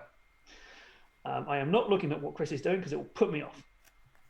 And the other piece of paper that comes with it is, we the undersigned do solemnly swear and affirm that the bearer of this document is Castor Aloysius Lieberung, and it gives a list of names, and it is the affidavit that proves that the owner of the letter is who they say they are. So, yes, you can put your headphones back on. Okay, so what I'm going to do is I'm going to... And obviously, what that is referring to is what you can kind of guess. Yeah. Cool. So here's what I'm going to do. I am going to roll this body for every single insignia and everything that I can find. Yep. That is going to help to prove these documents.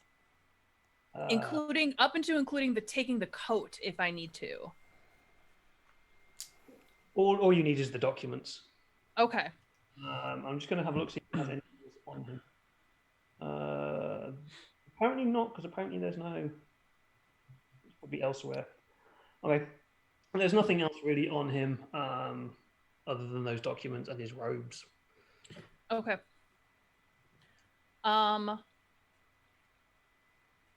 Then I'm gonna just look questioningly towards Francesco, and then look back at these documents. Francesco, you found anything? Anything else? I'm just I found some black powder and shot. I'm just I thought it prudent to reload and be prepared for any more of these mutants. There's Yeah, nothing else of interest. While this is going on as well, you can hear kind of rustling and snuffling happening in the woods, as if there are still things around, possibly. Whether I'm they've- going to Okay. Nice put the cookies, yeah. documents safely in my coat, and I'm going to go back to the group. Cool. Are you going to tell them what you've seen? Not yet. Cool. Mari, have you found anything of interest? I mean, no coins here at all. No. No, there's been like We nothing. found that one shirt of mail, which I mean might fetch us a few. Maybe a gold coin, gold crown, maybe. I think it is prudent we return back to the carriage and we move now before the Yes. vagabonds and mutants return. Yeah. Yes, return with more numbers. Yes, Yep. I agree. Yeah. Seems like this. Mary, this I have cart more is a shot bust. and black powder if we need it. As you Okay. kind of conversation, you do hear the sound of what sounds like mounted horse coming from down the road. Okay. Yeah, I think From we move the quickly. direction that should be coming towards us. They're coming from Altdorf. They're coming towards you. So you'd kind of, if you carried on forward, you'd start running into them. They don't sound like they're in any rush. And as you kind of hear the horses and that kind of heavy clod of probably what sounds like cavalry, the noises from the forest kind of dissipate and they start going further away. Okay. Okay, well, we should tuck this chainmail far away into the cart, and I guess we should keep going in our coach. Yeah. Yeah, let's get back As to our coach. you make this turn, coming around the corner, but from further down, you can actually, so it's probably maybe, I don't know, 50, 60, 70 meters away, around the corner, you notice road wardens coming round the corner. Good, So good. Empire road wardens, they are the law. They are mounted. It's not heavy cavalry, but these are proper neo-warhorse-esque, well-trained, well-disciplined, used to traveling these roads and the weird crap that they meet in here. They are steaming with sweat. They've been walking through all day. The guards and the road wardens on top are gruff, angry, stern-looking men in semi-plate armor. They've got chest plates. They've got helmets. Some are carrying lances and some are carrying swords, and they just they don't look particularly happy to be out in the rain, but it's their job. It's what they do on a daily basis, and they just kind of march up towards you, and one of them screams, "Halt there! Do not leave the scene." He calls this from a distance just to make sure that you don't decide to peg it. David. Hello. Yes. I was just Oh, going to say, please David, go ahead, dear as- Francesco. Sorry, David. As a point, given that I'm a duelist who does, who basically is paralegal. Let's put it this way, as in fighting for trial by combat. Would I have some official papers for that kind of role? So when I go from city to city, So if you're looking at not that I trial by can combat, read them. like on people's behalves and things, I would say there's probably some kind of legal document that Yeah. you are legally allowed to fight on other people's behalves and just randomly Yeah. murder people because of it. Yeah. Gertrude also is a member of the Merchants Guild. Gertrude's a member of the Merchants Guild, so she probably has some paperwork and has talked to road wardens tons in the past. Yeah, so I'll let I'm Gertrude- perfectly comfortable with her kind of leading. I guess Good. Mary would also have like papers on her that kind of denote her as a journalist of some note. Maybe. There'll be enough information around. The only one who's a bit buggered would be Klaus, but Klaus isn't here. Yep. Yeah. One. Mari probably has press credentials or something. Yeah. But anyway, Gertrude will take a few steps forward and say, road wardens, good. I'm glad you're here. As you can see, this coach we came upon was attacked by mutants. Mutants? I see no sign of mutants around here. How do I There's know a- it's you three? Well, there's a corpse right here. Look at this giant with a Mari horn will coming out of just his point head. to the mess that Francesco and I left. Looks down at it, goes, "You are right, that is a mutant, but how do I know that you did not turn on your master? How do I know that you are not under those clothes? Mutants yourselves, How dare you? I am a noble of. like dirty peasants." No, we're here with the Lady Isolde, who I'll, should be coming around the corner at the moment in the stagecoach that we were with. I'll pull And they from can my. corroborate our story. I'll also pull from my pocket and present my papers. I am a noble of Talia of the city of Verazo. I am a duelist by law. He looks at you, goes, "Tilia, I have heard of no such place." And he looks at That's you. not on. He- That's he- not he- our problem. He takes the piece of paper, looks and goes, "Ah, I see this was issued in Altdorf. This is, well, I can't read, but you've got the legal stamp on it. I still don't trust you, you lot. You are going to have to remain here while we sort out this mess and find out truly what is going on." And he suddenly turns around to his men, orders his men to kind of, there's about 5 or 6 of them. They block the road off. A couple of them get off their horses and they start to right the carriage. Yeah, Well- is the Lady Isolde here with us yet?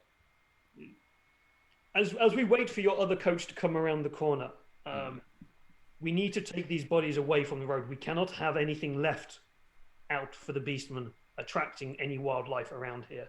For these strange and big black-eared, fluffy animals creep in from the side and distract people with their fluffy tails.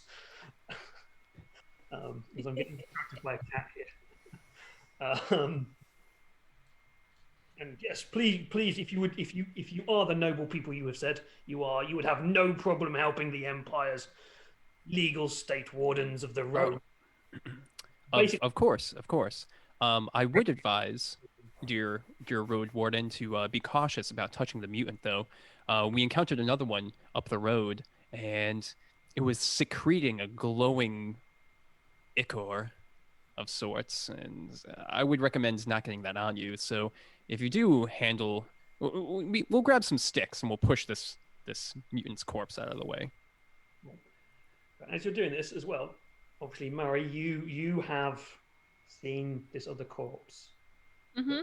like Francesco. How are you going to deal with it in this sense? Because if not, they're going to pick it up and notice. And notice what? I took the documents. Took the documents, but the corpse is a twin of Francesco. Oh. So obviously you've not told. I'm guessing you've not told Gertrude. No, I haven't, because I was planning on having that conversation a little later.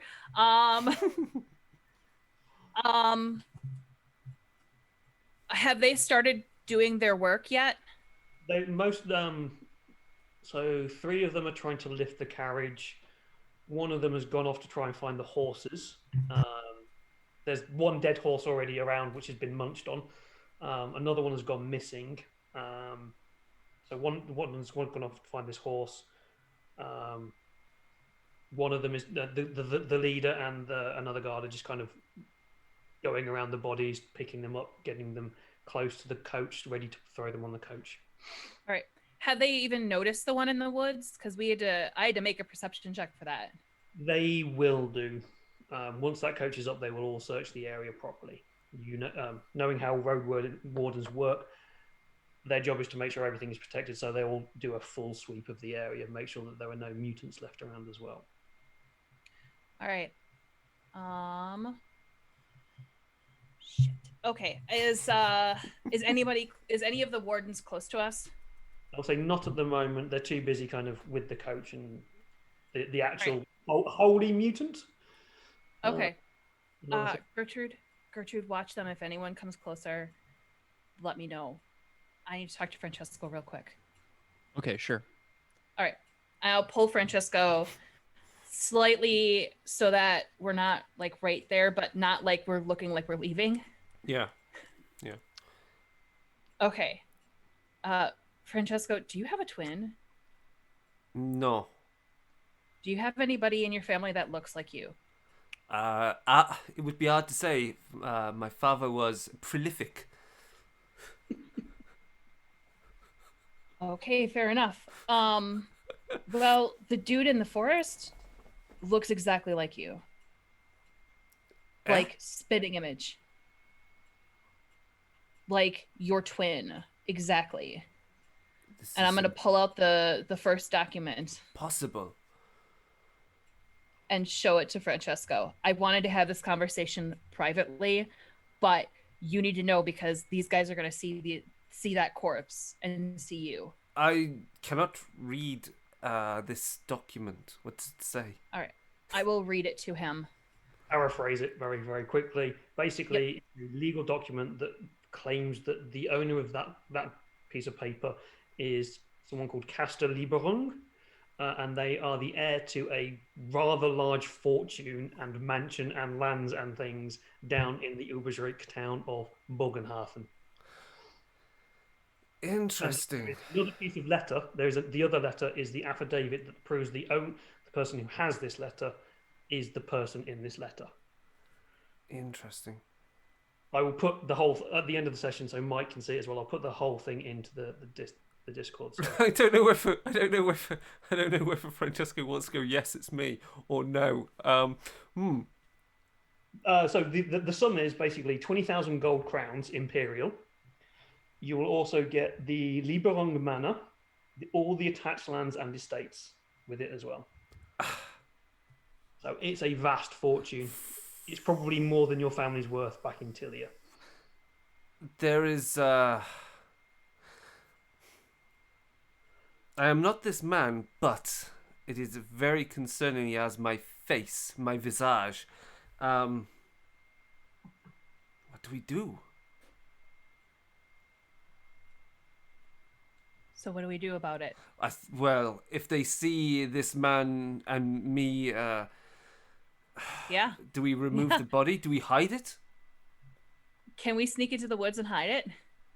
I think we should. No, they will find. As I say, they will do a sweep of the woods. There are ways to maybe disguise it. You've got a lantern. We can burn it. Could we behead it? You can do what you like to it. I'm just saying that they will do a sweep and they will find. If you try to hide it, they will find it. But anything else is open. Oh my god, what do I do? There's a chance of tons and tons of cash.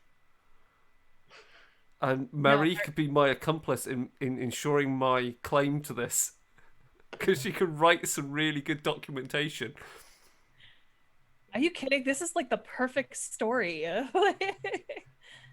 You're gonna acquisition two estates at some point. Yes. And you could write my memoirs.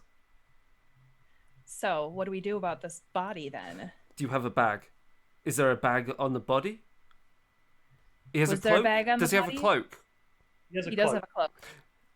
He has a hood. The hood is kind of up, and you Yeah, can he does have a hood. His face is covered in mud. We could cut the head off and carry it with us.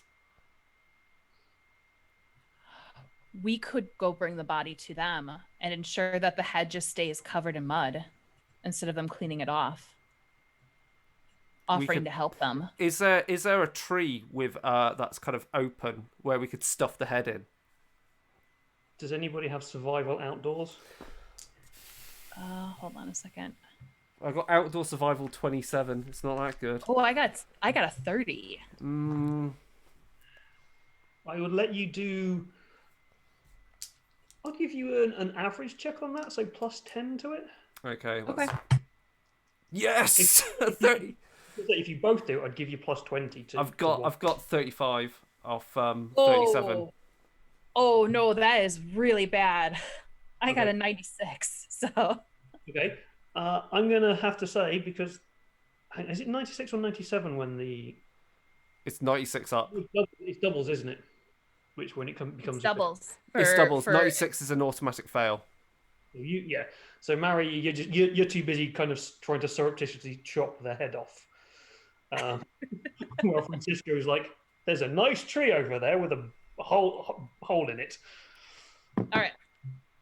But yeah, I'll say you managed to do this, and you do manage to Stuff hide the head in an old tree stump. Okay, so we'll stop talking about what's gone on there, and we'll bring Mike back in, and we'll just tell him. I'll give him an overview of what he's seen. So, Mike. Okay, I'm back in the game. Okay, so I'm going to give you an overview of what you've seen. Oh, okay, sure. Now I've been keeping a good watch. Francisco to the side, to kind of a little bit back away from the coach towards the edge of the forest. You've been talking in hushed tones, kind of hunched over something. Okay, yeah, nothing weird about that. Roaring. Francesco kind of looks shocked, shall we say, and there's also maybe a little bit of excitement between the two of them. Mary bends down and seems to be doing something in the ground. And at this point, you notice that there's a body there. And Francesco is pointing into the woods, going like that. And then they both disappear into the woods and come back a little bit later with that. And that is what you see. And the head's beheaded. Sorry, the body's beheaded. Yeah. Yeah. Oh. But he can't really God. see the distance. Well, But I if mean, you that's totally understandable. I mean, I would have been shocked as well if I saw a decapitated body yeah. right over there in the woods. Strange. Well, glad they got that resolved.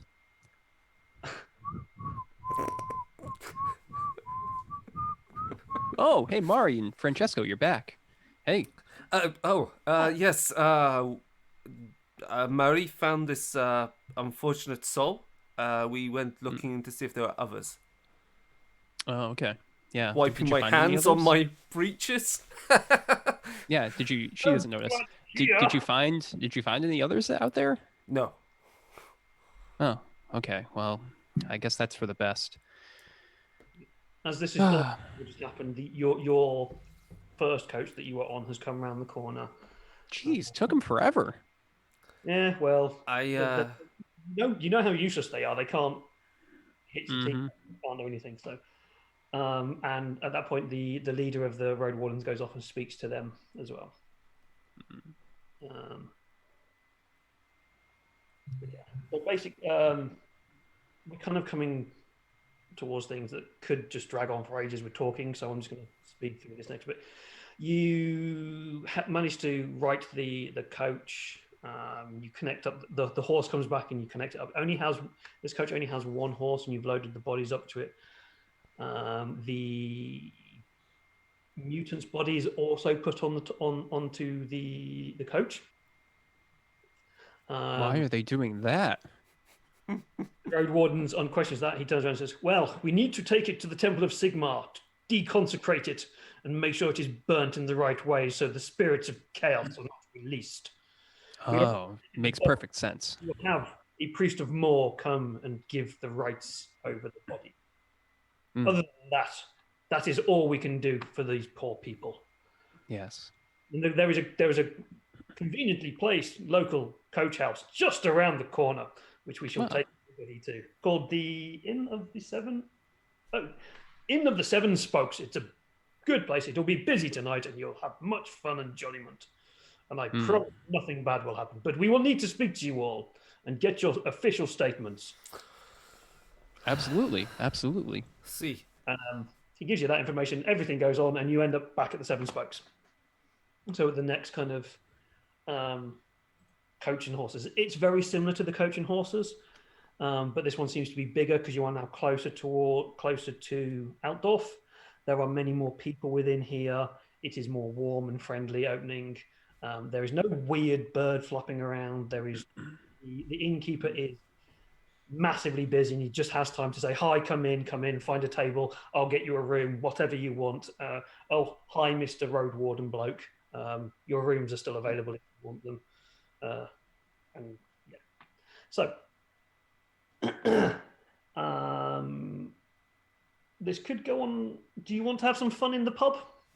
Or shall we call it for the evening? Because, yeah, I mean, this would be the natural point, I guess, at this point for in 2 weeks' time that the people we're missing can rejoin or slightly, I don't think Francesca is going to be disappearing anytime soon from this story. The only thing we could probably do is we could have, if Francesca and Mary want to, is we could have 5-10 minutes sat in the pub with Gertrude and explain things. Or I think we need. I think we might need to have a further accomplice with this. Yeah. Yep. So Okay. do you want to have a 10? Yeah, let's finish it off with that. We'll sit back and let you explain it, and I'll put the documents into the Discord chat. Yeah. Sounds good. So, Gertrude, you are a businesswoman. You have a good eye for an opportunity. Oh yeah. I have a good mind for numbers, and being a man of noble birth, there is an opportunity here that Marie has come upon. Marie, explain the body you discovered near the other carriage. So, the individual that was in the woods, the one that I went to go inspect, could have been Francesco's twin.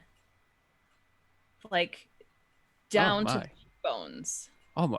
And he was killed in that coach in that attack. Oh, Francesco, Well, I'm so sorry. He's not my twin. Oh. I have no twin. Oh, okay. but I okay. I don't follow, but sure. What else, Mari?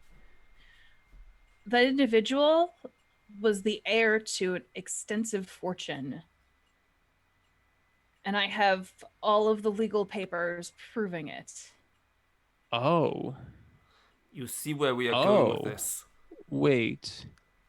Gertrude? Twin.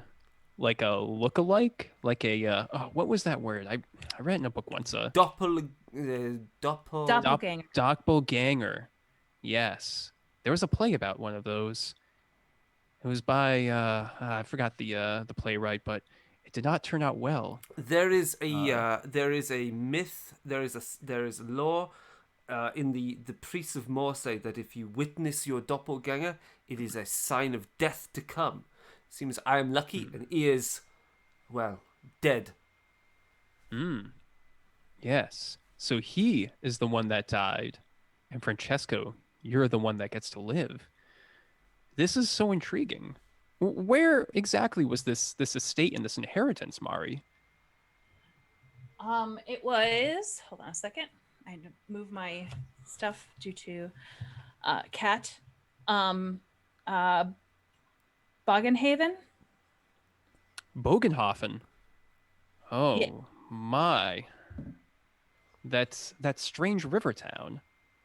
Interesting.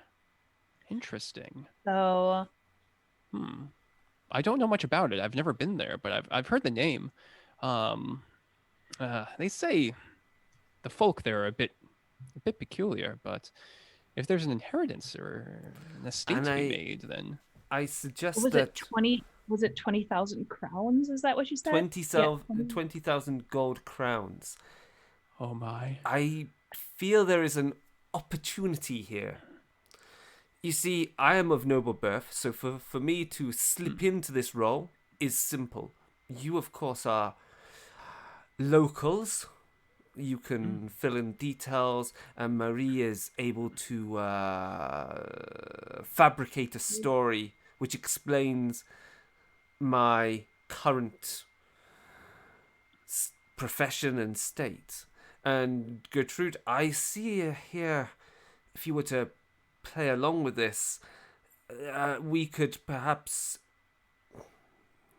manage the money and move it far away from this small town and take it somewhere where far from Bogenhafen, and then begin a business anew and discard this identity. Possibly sell the estates too, Indeed. or keep those as fallout. Hmm. It would also I- offer me the opportunity to also win back my estates in my home country. Yes, yes, and I understand that will take quite a bit of gold to do so. Just to be upfront about this, how are you thinking of splitting this estate between the three of us, Francesco? Ah. Notice you said the three. Oh yeah, I think I think 3 ways is simple enough. Klaus gets a penny on the side. we'll pay him for the work he does. Yeah, Oh, sure. no, He's a wonderful laborer. We'll The make elf sure is he's a bodyguard in waiting. an advisor. Mm-hmm. Yes, very good. But yes, Francesco, let's discuss. How would we divide up the this money? There's 3 of us. Split it 3 ways. I Acceptable. propose a different position. If we're going to be working together, okay, we divide the money in half. Okay, half of it goes to be a pot for use for us collectively as a group, and then the other half gets divided amongst the 3 of us. I like Francesco's idea better. I think I know where Mary is going with this. We must have a pot of money. We must all agree is used to maintain Yes. this potential. It is a collective agreement spending pot. We all, the 3 of us, would have to agree on what we spend it on, because if we're going to be working together on this, we do need assurances. Yes. And I We think must- having I see. some money together that we have to work together on would be a good idea. Clever. And we could form a company. Exactly. You know, we could There's keep this nothing that says we can't use that as an investment in anything either. And if anymore. we gain back my my family's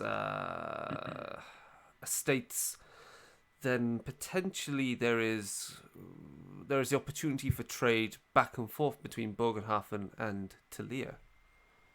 And we could use that money to build that up too. Mm-hmm. intriguing. Mari, I agree with your assessment. I'm in. I think we should sign some documentation. Of course, yes. I can Yes. write something up. I can write up a contract Like- outline Not and that I have the can 3 of read us. Yeah, well, Mari We're can going to read work it. on that, so... Francesco. If you're going Yeah. to be, They're gonna stiff have to him. be prepared in case he was actually able to read everything. So, we're going to start working on that. And you're going to have to probably adjust your accent. Yes, that's going to take a bit of work. Right, just kind of so you've got the idea of how much work you're going to have to do, because I'm going to make you do this. I'm going to. You're going to make us spend XP for it. Yes. I'm not just. It's not just going to be XP. You're going to have to roleplay this crap. Altdorf is the north of the Reichland. Bogenhafen is the south of the Reichland. The journey, if Gertrude would know, the journey by horse and carriage would probably take 2 to 3 weeks, maybe a bit longer. Okay. So you have enough time maybe to teach Francesco how to read the letter. Probably if he speaks it, he probably will learn a bit quicker, but you would have enough time to maybe do that. And well, we'll see on the accent as to see how well that goes, because I have no idea how you're going to pretend to be a Reiklander with a Tillian accent. But I like it, Yeah. so I'm game. I like Mari is actually going to start in seeing if I can find out some gossip about this family or anything like that, and like dig up any dirt on them, so that I know what we're walking into as as outsiders, essentially, so that I can come up with a good base for Francesco to be able to pull this off. So what we'll do is you'll have your long discussion about writing your contracts and your discussions about teaching Francesco to be a Reichslander and things, and overnight, and we kind of skip over that, and we'll call that session. And the next session, hopefully, we'll have Klaus and Mel turn back up, and you'll head off to Altdorf. And what I'm really liking about this as well is they won't know what's happened. Unfortunately, they will see the two documents, but you don't have to tell them what's in those documents. I don't think either of them could or how they relate. Nor shall we tell them about what contracts have been written. Yeah. Klaus is going to get paid a pretty good, at this rate, he's getting paid a pretty good salary from all three of us, really. So he's getting lots of pennies. Tons of them. They're moving dead things around at the moment. The real question is, how much XP? That's what I was just going to go through. Okay, so you have done certain things, key things within this episode, and I have really enjoyed running this. So you get 10. Everyone gets 10 points for killing Gertrude's best mate, Rolf. We could have spared him. You get 20 points for defeating the mutants. And I'm going to give you a bonus 5 points because, oh my god, did you defeat the mutants without any effort? Because, wow. So you're going to get a bonus 5 points because that was just, that should have been quite a protracted fight in a way. But wow. You also get 10 points each for finding the inheritance letter and sharing the information. Nice. Sorry, how much for that? 10. 10. So because you shared the information around, everybody gets the 10 points. So you could have kept it all to yourself if you wanted to, Crystal. Oh no, as soon as you gave it to me, I was like, ooh, we can have some fun with this. And that's it for today. So 45 in total. Cool. That puts me just over enough to learn a new talent. Woo! What do you think he should learn to do, finally? Read and Read write. and write, please. Yep, this is it. This is And it. we're gonna have to roleplay it. Yeah, we have now actually, it's worked out quite well. He now has a reason to learn to read and write. And he learned to read and write a language he is not native in. And if anything, I can teach him how to recite the letter. Where it will look like he's reading it, but he's not. Right. I mean, given that he also knows language classical, is it safe to assume, actually, with read and write, he'd be actually as well able to finally read and write Talian? Yes. Because classical's the root language of both. Yeah, because it's the root language. There are going to be major differences, but you'll be able to pick up enough from them, from both languages, to actually understand what you're reading. And your written word would probably be a little bit broken and a bit weird, but you can claim things. Living in Talia for the last 10 years. Yeah, we can Whatever. put roll away and stuff. So Awesome. brilliant. I think the fact that that's worked out quite well. So you are currently now nice and asleep, and you are in a nice pub with lots of people having some nice food. And next session we will head off to the big smoke, the big city, Altdorf, the capital of the empire. That was cool. Yeah. We shall end there. Right. Okay. With that then, let me get through to my OBS controls. So yes, thank you for watching. As always, thank you, David, for running this. This is turned out hilarious. Thank you, Crystal and Mike, for obviously playing along and adding tons to this. If you are interested in the games that we're playing, you can find them on Gehenna Gaming's Twitch. You can find them on Gehenna Gaming's YouTube. You can find out more about Darker Days Radio at www.darker-days.org. You can find us on Twitter and Instagram at Darker Days Radio. You can find us on Facebook and on our Discord. And if you want to know more about the Warhammer world, you can go over to our Darkhammer episodes on Darker Days Radio. The most recent one is an episode completely about the Empire, its history, society, culture, and really just stuff that's useful to know if you're role-playing in this part of the world. And I think that's it. So we'll be back in 2 weeks' time to continue this. Hopefully we'll have Chig and Elaine back with Merlorian and Klaus, and this crazy little story will continue. Obviously, if you want to pick up any of this stuff, go over to Cubicle 7. You can get everything that we're playing through from there right now. You can get this actual scenario, this campaign. Also, this campaign material, I think, will eventually also be available for like Roll20 and the Foundry virtual tabletop. But there's stuff there for that as well, for the starter set as well already. So we'll be exploring those. You might see them featured in future shows when we figure out how they fit in with how we run things, because we don't really use a virtual tabletop, as you can see, but it could be useful for something like when we've got some weird fight scene in some grandiose setting.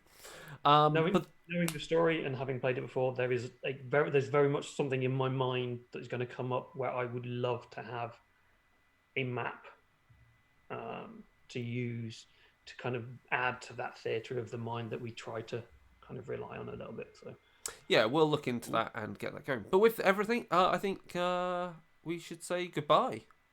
Yeah. So bye. Thanks everyone. Bye. Everyone.